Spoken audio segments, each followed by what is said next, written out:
شامگاهی در رهی بودم روان، تن روان و دل به فکر آب و نان. من نمیدانم چنان شد یا چنین، پای من لغزید خورد در زمین. رهنورد مهربان سویم دوید، دست او تا زیر بازویم رسید. بیخی گوشم گفت لنگی یا که مست، وارسی کن ببین کجاهایت شکست. گفتمش نه مستم و نه هم علیل، افتادم و خود هم نمیدانم دلیل.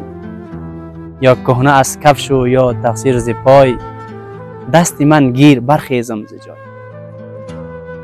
دست من بگیر با دست دیگری، کیسه ام می جست یابد مگر.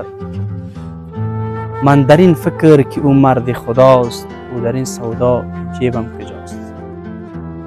ای دریغ به فکر خام آدمی، گریه کردم بر مقام آدمی، گریه کردم بر مقام آدمی.